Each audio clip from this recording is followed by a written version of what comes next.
जय हिंद दोस्तों, आपके अपने यूट्यूब चैनल पर स्वागत है।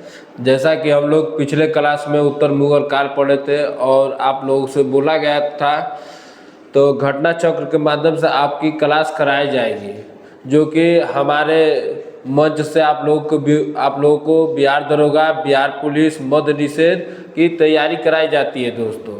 और हमारे क्लास में सेट सीरीज का भी उपलब्ध किया गया है, जो कि हर प्रकार का सेट सीरीज चालू है दोस्तों यहाँ पे। और वर्तमान में बिहार दरोगा और मद्य निषेध का सेट होता है दोस्तों। तो आज हम लोग उत्तर मुगल काल के बाद ईस्ट इंडिया कंपनी और बंगाल के नवाब के बारे में पढ़ेंगे दोस्तों। ईस्ट इंडिया कंपनी और बंगाल के नवाब के बीच संबंध क्या था, बारी बारी से हम लोग दोनों के बारे में जाने की कोशिश करेंगे दोस्तों। और आप लोग हमारे वीडियो के अंत तक बने रहिएगा दोस्तों, तभी कुछ हम बता पाएंगे और आप लोग कुछ सीख पाएंगे। आते हैं east India company. East India company का दोस्तों पहले तो स्थापना कब हुआ था, कहाँ हुआ था और कैसे हुआ था दोस्तों, और उद्देश्य क्या था, इन सब के बारे में हम लोग जानेंगे बारी बारी से। ईस्ट इंडिया कंपनी की स्थापना के बारे में पढ़ेंगे दोस्तों, तो 1599 में हुआ था। ये किनके द्वारा हुआ था, क्या किसी शासक के द्वारा हुआ था दोस्तों? तो नहीं, शासक के द्वारा नहीं होता, जो ब्रिटेन के व्यापारी लोग थे उनके द्वारा हुआ था। किनके द्वारा हुआ था दोस्तों? तो व्यापारियों के द्वारा था, व्यापारियों के द्वारा हुआ था ईस्ट इंडिया कंपनी की स्थापना। और क्यों हुआ दोस्तों? तो इनका उद्देश्य क्या था दोस्तों? उद्देश्य क्या था दोस्तों? तो व्यापार का था। उद्देश्य भी व्यापार का था, क्योंकि इससे पहले आप लोग जानते हैं 1498 में यूरोप यात्री वास्को डिगामा हमारे भारत में आया था एक नाविक के जरिए। उस आया जब 1498, तो वह कालीकट पहुंचा, वहाँ का राजा था जेमोरिन, उसका स्वागत किया। और यहाँ से वो काली मिर्च लेकर जब अपने देश लौटा, तो वहाँ पे 60 गुना प्रॉफिट पाया। 60 गुना प्रॉफिट पाया तो वह पूरे यूरोप में चर्चित हो गया। तो कोई देश है, कोई व्यापार का एक केंद्र है जो उसका नाम है भारत, और समुद्री मार्ग का वो खोज किया था दोस्तों। इसी के जरिए हमारे देश का नाम पूरे यूरोप में चर्चित हुआ है। तो ये उसी खबर के बाद ब्रिटेन के व्यापारियों ने भारत आने का निर्णय लिया। वो आवेदन पत्र लिखा अपने रानी को, विक्टोरिया जो उस समय थी 1600 ईस्वी में, आवेदन पत्र लिखा। लेकिन शुरू में उसने इनकार कर दिया, क्योंकि वो एक समुद्री मार्ग के जरिए भारत आ सकते थे। लेकिन जब दूसरा बार आवेदन पत्र लिखा, तो रानी ने इजाज़त दिया, और वहीं से 1600 ईस्वी में ईस्ट इंडिया कंपनी भारत पहुंचा। ईस्ट इंडिया कंपनी कहाँ पहुंचा? भारत पहुंचा। ईस्ट इंडिया कंपनी ने भारत पहुंचा दोस्तों, और यहीं से धीरे धीरे उन लोगों ने व्यापार करना शुरू किया। व्यापार के साथ साथ भारत के राजनीतिक क्षेत्र में भी अपना असर दिखाने लगे, ध्यान देने लगे। धीरे धीरे उन लोगों ने दक्षिण भारत से, जो यह एरिया है दोस्तों, तो दक्षिण भारत से धीरे धीरे अब उत्तर भारत की ओर अपना लक्ष्य बनाने लगे व्यापार करने के लिए। और यहाँ का जो उस समय बंगाल का एरिया था दोस्तों, तो बंगाल का एरिया पूरे भारत में सबसे समृद्ध एरिया था। वहाँ पे सबसे धनी लोग भी रहते थे, नवाब रहते थे दोस्तों। और पूरे भारत से व्यापार का केंद्र एक बंगाल ही बना, और सबसे धनी राज्य भी था वहाँ का। बंगाल का आप जानते हैं दोस्तों, संस्थापक कौन है? मुर्शिद कुली खान। जब बंगाल के बारे में पढ़ेंगे तो हम जानेंगे बंगाल का टॉपिक। अभी तो हम लोग ईस्ट इंडिया कंपनी के बारे में पढ़ रहे हैं। तो दोस्तों बंगाल आया। बंगाल का एक गवर्नर के रूप में आया था दोस्तों। गवर्नर के रूप में आया था कौन? तो क्लाइव। हम लोग इसके बारे में, क्लाइव के बारे में, जब हम बंगाल के बारे में पढ़ेंगे दोस्तों, तो जानेंगे Clive British east India company का स्थापित करने वाला वास्तविक शासक क्लाइव ही है। इसने ही हम ब्रिटेन के रानी का जो सत्ता है उसको स्थापित करने में कामयाब क्लाइव द्वारा ही हुआ था हमारे देश में। जब क्लाइव भारत पहुंचा, जब बंगाल पहुंचा 1756 में दोस्तों, तो उसने एक जगह का निर्माण किया, जगह का चीज किया जो कि वो पूर्वी क्षेत्र में, बंगाल के पूर्वी क्षेत्र में पड़ने वाला क्षेत्र था और वहाँ से पूरे बंगाल पे कंट्रोल करना चाहता था। क्लाइव कंट्रोल करना चाहता था और कैसे करना चाहता था दोस्तों, तो एक किला बनाकर जरिए, और उस किला का नाम था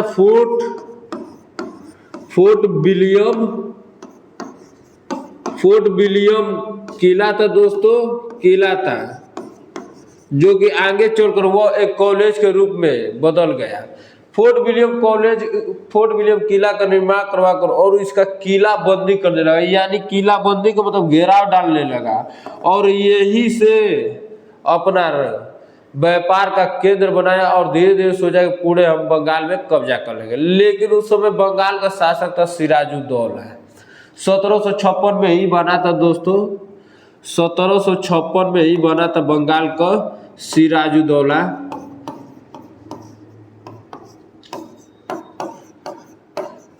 सिराजुद्दौला 1756 में ही बंगाल का शासक बना, और इसे यह बात अच्छा नहीं लगा कि यह नहीं अच्छा लगा तो वहाँ पे किला बनाए, बल्कि यह नहीं उसे बुरा लगा तो हम यहाँ का शासक है, सर्वोपरि हम है, कम से कम ब्रिटिश ईस्ट इंडिया कंपनी का जो भी गवर्नर किला बना रहे, कम से कम हमसे इजाज़त लेना चाहिए। वो बिना इजाज़त लिए विलियम क्लाइव का किया, किला का निर्माण करवाया, और इससे आहत तो 1756 में सिराजुद्दौला ने आक्रमण कर दिया, आक्रमण किया, आक्रमण कर और फोर्ट विलियम को कब्जा कर लिया, और यहीं से पूरे कहानी घटना का शुरुआत होता है दोस्तों। और बारी बारी से हम लोग समझेंगे। अब जितना था इंट्रोडक्शन कहे या शुरुआत कहे, बंगाल में कैसे ब्रिटिश सत्ता का स्थापना हुआ दोस्तों, बस यही से 1756 अगर सिराजुद्दौला इंटरवॉल नहीं हुआ होता, उसमें अगर आक्रमण नहीं किया होता फोर्ट विलियम किला पे, तो आज नज़ारा कुछ और ही होता, और हो सकता था धीरे धीरे कुछ समय सिराजुद्दौला शासन करता कुछ समय, लेकिन यही से तुरंत अपन आक्रमण करने का विचार बना लिए। अब जब यहाँ से आक्रमण सिराजुद्दौला जब वहाँ उनको आक्रमण करके भागे, तो यह सब फिर उत्तर मतलब बंगाल को छोड़कर फिर दक्षिण भारत में मछलीपट्टनम, सूरत के क्षेत्र में भागे दोस्तों, और वहाँ जाकर शरण ले लिए। कुछ समय बाद फिर क्लाइव आया दोस्तों। कुछ समय बाद जब 1756 में सिराजुद्दौला आक्रमण किया, तो उस समय बंगाल में क्लाइव नहीं था। क्लाइव अब आता है दोस्तों, क्लाइव अब आता है 1756 से लेकर क्लाइव का कार्यकाल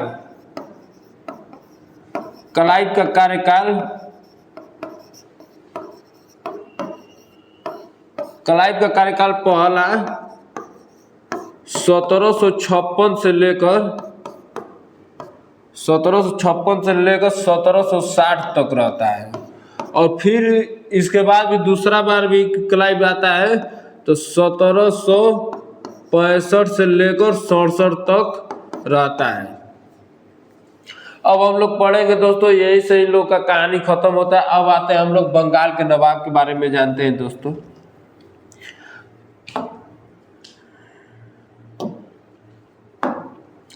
बंगाल के नवाब के बारे में आप लोग जानते हैं, बंगाल का स्थापना किसने किया था, और बंगाल को सबसे पहले अकबर द्वारा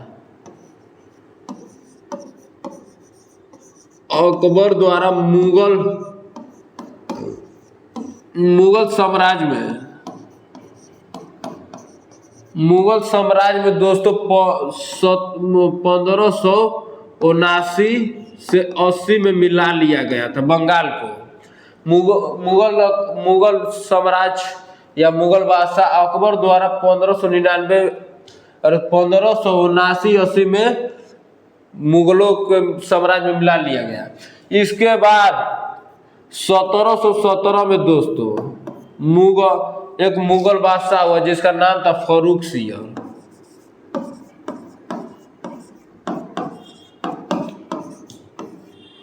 फारूक सियर द्वारा बंगाल को स्वतंत्र घोषित कर दिया गया। बंगाल यही से स्वतंत्र बना। इसके फारूक सियर के समय बंगाल स्वतंत्र बना और वहाँ का शासक कौन हुआ था? मुर्शिद कुली खान था दोस्तों। मुर्शिद कुली खान था। मुर्शिद कुली खान को 1717 में बना वहाँ का स्वतंत्र शासक बना, लेकिन वो मुगल साम्राज्य को लगान या कर या भेंट के रूप में पैसा देता था। इसके बाद मुर्शिद कुली खान का दोस्तों 1717 में तो गद्दी पर बैठा, लेकिन 1727 तक उसने शासन किया 10 साल और इसका मृत्यु हो गया। जब इसका मृत्यु हुआ था, इसका दामाद गद्दी पर बैठता है दोस्तों, जिसका नाम था शुजाउद्दीन मोहम्मद था। इसका दामाद बैठता है, दामाद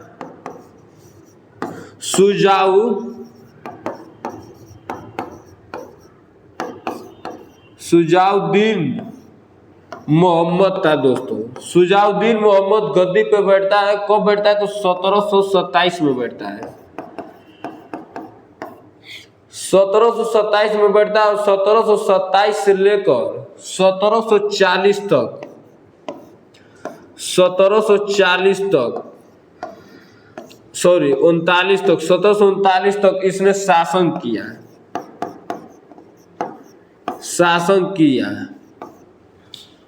1727 तक तो और 39 तक बंगाल में कुछ नहीं होता है दोस्तों। एकदम विधिवत, एकदम अच्छा तरह से समृद्ध राज्य चला। वहाँ पे खुशहाल सबका जीवन था और ना ही अंग्रेज ना ही यूरोप किसी कंपनी वहाँ पे पहुंची नहीं थी, और पहुंचा भी था तो सिर्फ व्यापार के नजरिए से।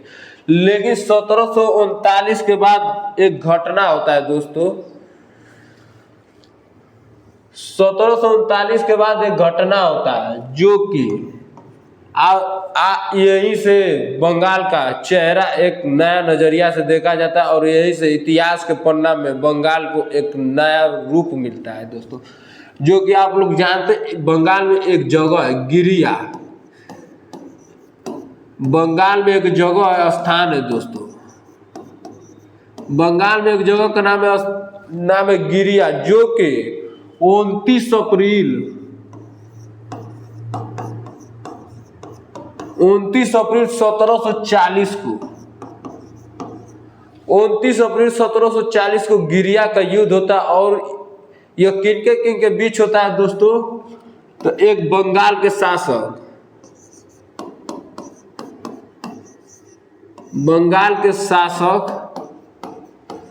प्लस बिहार के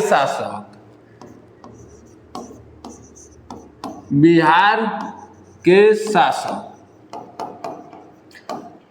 इन दोनों के मध्य युद्ध होता है दोस्तों। और बंगाल के शासक के तौर पे कौन था? तो सरफराज खान था दोस्तों। सरफराज खान यह बैठा था गद्दी पे 1739 में बैठा, 1740 में युद्ध लड़ा, साल भर यह बैठा था। और बिहार की ओर से था अलवर्दी खान। अलवर्दी खान गद्दी पे बैठा था दोस्तों। यही से हम लोग का कहानी अब शुरू होता है। 1739 29 अप्रैल 1740 को गिरिया का युद्ध होता है और दो शासकों के बीच। सरफराज खान जो कि बंगाल की ओर से था, अलवर्दी खान बिहार की ओर से था। जीत मिलता है, जीत अलवर्दी खान जाता है दोस्तों। यही से बंगाल में एक नया वंश का स्थापना होता है दोस्तों। अब हम लोग पढ़ेंगे आगे अलवर्दी खान से अब वंश चलता है दोस्तों। बंगाल का शासक बनता है नया शासक बना दोस्तों।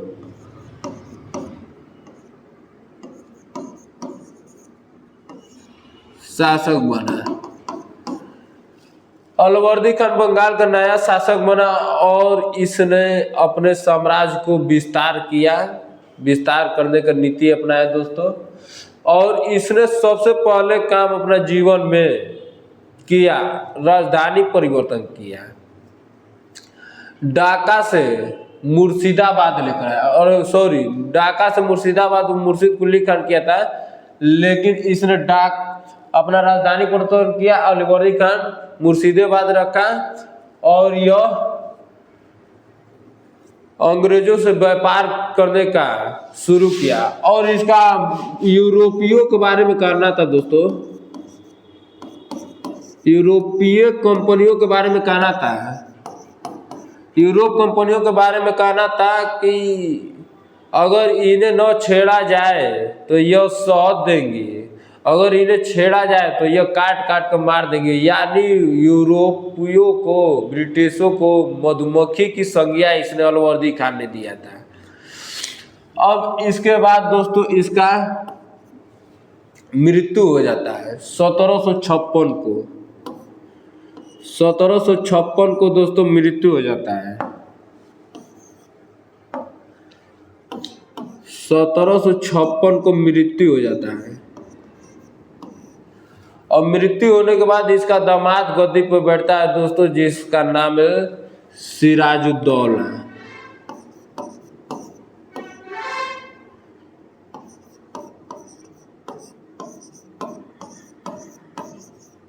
सिराजुद्दौला गद्दी पर बैठा दोस्तों। गद्दी पर बैठते ही फोर्ट विलियम का घटना होता है पहला, और इसने 146 व्यक्तियों को, ब्रिटिश व्यक्तियों को ब्लैक होल का घटना होता है दोस्तों। एक रूम में उन सभी को बंद कर देता है। 146 व्यक्ति को एक रूम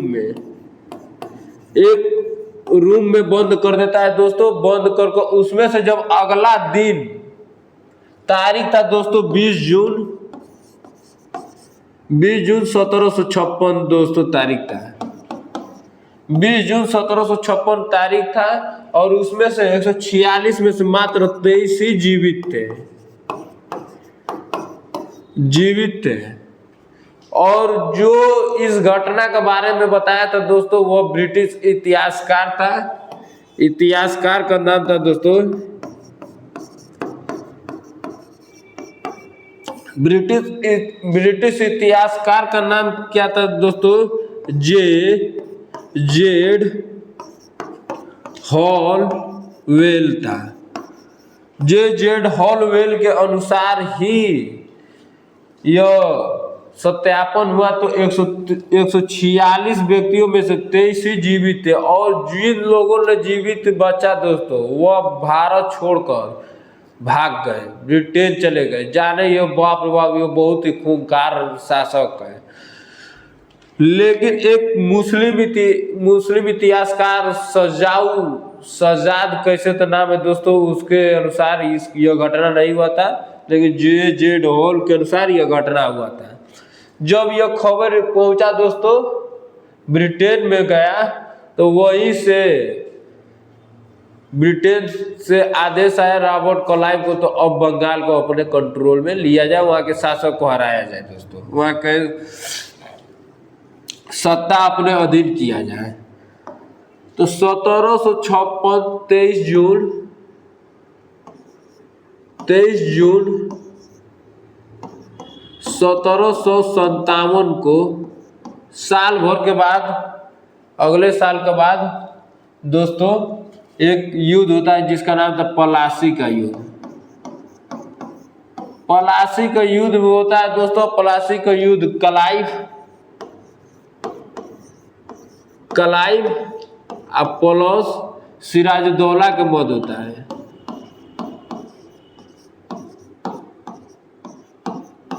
सिराजुद्दौला के मध्य होता है। सिराजुद्दौला का जो सेनापति था दोस्तों, सेनापति था वही धोखाधड़ी कर देता है दोस्तों, गद्दारी कर देता है,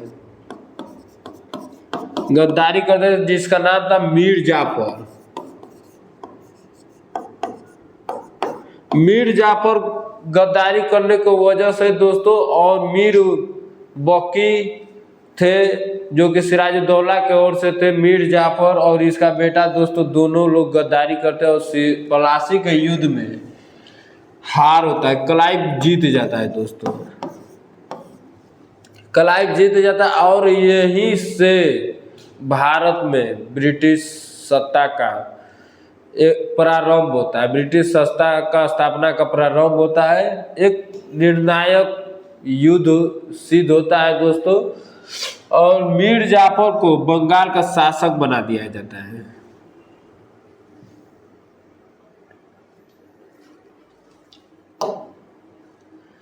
मीर जाफर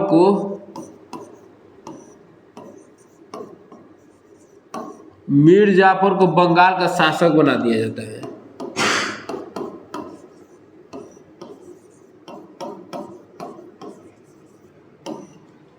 मीर जाफर को बंगाल का शासक बना दिया जाता है और दोस्तों, और इसका कार्यकाल 1757 से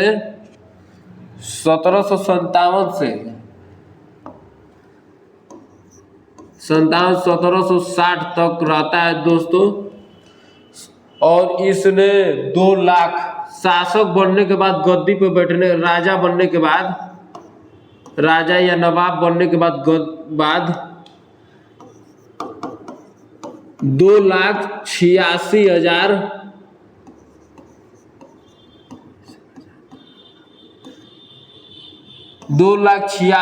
पाउंड रुपया देता है, दोस्तों। और इसी रुपया से अंग्रेजों ने भारत में अपना कब्जा करना शुरू कर देते हैं दोस्तों। मीर जाफर को खजाना का चाबी कहा जाता था, अंग्रेजों का कहना था जितना लूट सकते हो लूटो इसके साथ में, क्योंकि मीर जाफर एक कठपुतली के तौर पे था दोस्तों, अंग्रेजों का कठपुतली। और वास्तविक क्वेश्चन बोलेगा बंगाल का स्वतंत्र अंतिम शासक कौन हुआ दोस्तों, तो सिराजुद्दौला हुआ था दोस्तों। इसके बाद मीर जाफर के बाद 1760 में इसका दामाद गद्दी पर बैठता है दोस्तों, जिसका मीर कासिम नाम था। बोला जाता है दोस्तों कि अलवर्दी खान के वंश से जितने भी शासक हुए उन सभी में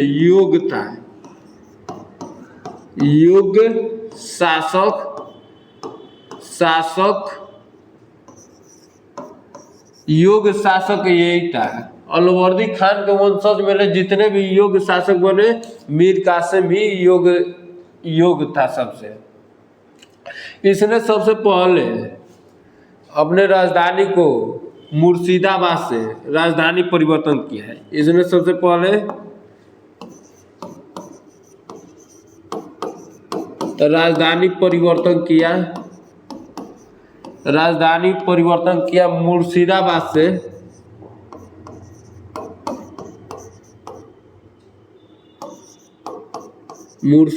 से मुंगेर स्थानांतरित किया, मुंगेर बदला। इसका वजह क्या था दोस्तों, तो वो ब्रिटिश षड्यंत्र से वो दूर रहना चाहता था दोस्तों। और मुंगेर में इसने तोपखाना बनाया, तोपखाना प्लस बंदूक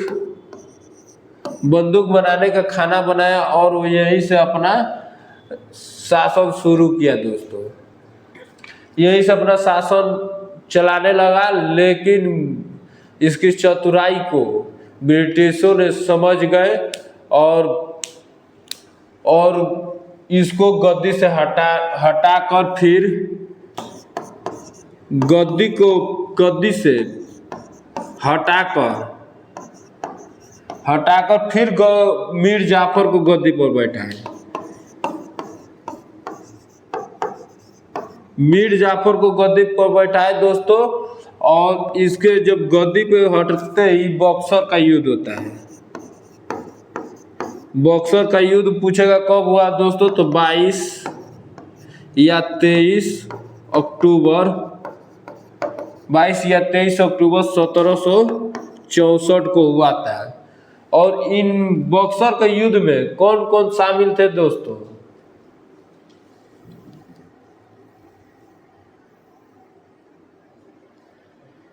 बक्सर के युद्ध में पूछेगा कौन कौन शामिल थे, तो बक्सर के युद्ध में बक्सर का युद्ध कब हुआ था? 22 या 23 अक्टूबर 1700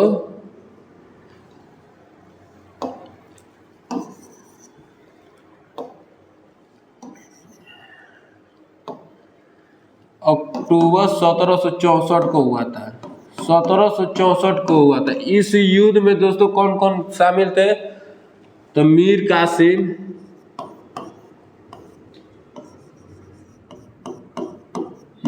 कासिम पहला, दूसरा यह बंगाल से था। मीर कासिम बंगाल से था। दूसरा अवध से सुजाउद्दौला था।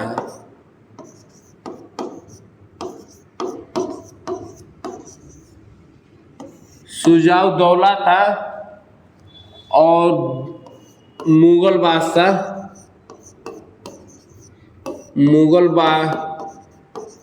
बादशाह दिल्ली से दोस्तों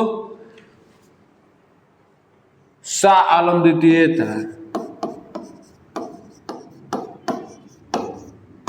शाह आलम द्वितीय था।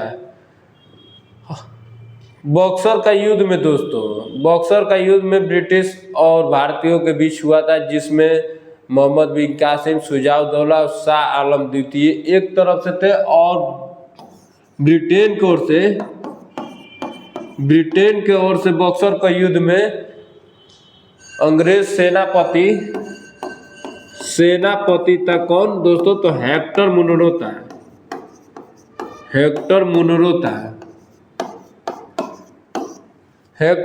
था। और यह सब जीत जाते हैं, जो जीत होता है दोस्तों।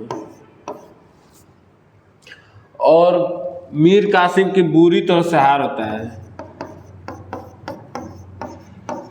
हार जाता है दोस्तों। यही से वास्तविक ब्रिटिश सत्ता का वास्तविक संस्थापक बक्सर युद्ध से एक निर्णायक युद्ध होता है दोस्तों। और यही से लूटपाट कर ब्रिटिशों ने अपना आधिपत्य पूरे भारत में जमा लिया दोस्तों। और इसके बाद जब बक्सर का युद्ध में हारे दोस्तों, तो यहाँ पे 2 संधि हुआ है। बंगाल का 2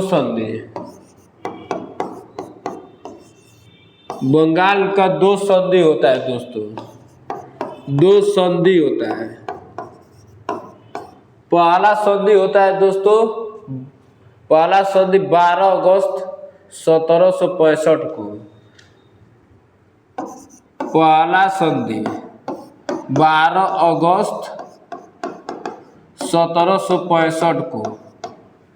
और दूसरा संधि होता है दोस्तों 16 अगस्त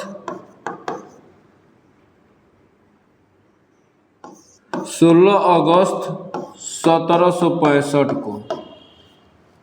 पहला संधि 12 अगस्त 1765 को, दूसरा संधि 16 अगस्त 1765 को। संधि करने के लिए कौन आया था दोस्तों?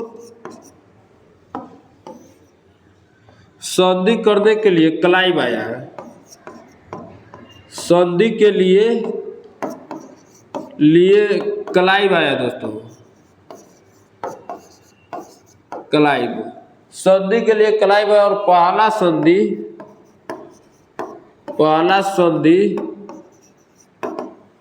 क्लाइव और मुगल बादशाह शाह आलम के समय हुआ है। शाह आलम सेकेंड द्वितीय के बीच हुआ था दोस्तों, बीच हुआ। और इसके द्वारा बिहार प्लस बंगाल प्लस उड़ीसा को अंग्रेजों के हवाले किया गया। दूसरा संधि होता है दोस्तों सेकेंड संधि। दूसरा संधि होता है दोस्तों क्लाइव प्लस सुजाउद्दौला के बीच होता है। दूसरा संधि क्लाइव और सुजाउद्दौला के बीच होता है। और इस संधि में जो 12 अगस्त को हुआ था दोस्तों, 12 अगस्त को हुआ था, इस संधि में इलाहाबाद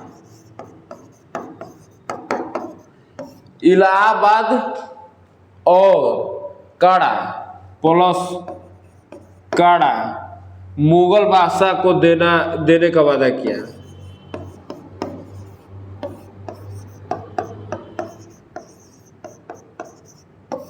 देने का वादा किया दोस्तों, देने का वादा किया। और इसका कार्यकाल 1759 से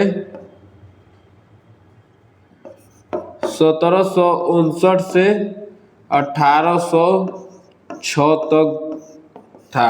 शाह आलम द्वितीय कार्यकाल 1759 से 1806 तक था दोस्तों। और यही घटना बक्सर के युद्ध ही निर्णायक घोषित हुआ दोस्तों। और ब्रिटिशों का आधिपत्य स्थापित हो गया संपूर्ण तरीका से हमारे भारत में। आप लोगों का ब्रिटिश ईस्ट इंडिया कंपनी और बंगाल के बीच संबंध स्थापित खत्म हुआ दोस्तों। कल से हम लोग इसके बारे में इम्पोर्टेंट प्रीवियस ईयर का क्वेश्चन देखेंगे। ठीक है दोस्तों, उम्मीद है आप लोगों को अच्छा लगा होगा। अगर अच्छा लगे तो लाइक एंड सब्सक्राइब और अपने दोस्त मित्र को आगे ज़्यादा से ज़्यादा फैलाए। फिर वही बात कहेंगे दोस्तों, तुम बैठे रहो किस्मत के भरोसे, यहाँ दिन रात मेहनत चल रही है। हार कैसे मान लो यार जब जीत की इंतजार मेरी माँ कर रही है। जय हिंद दोस्तों।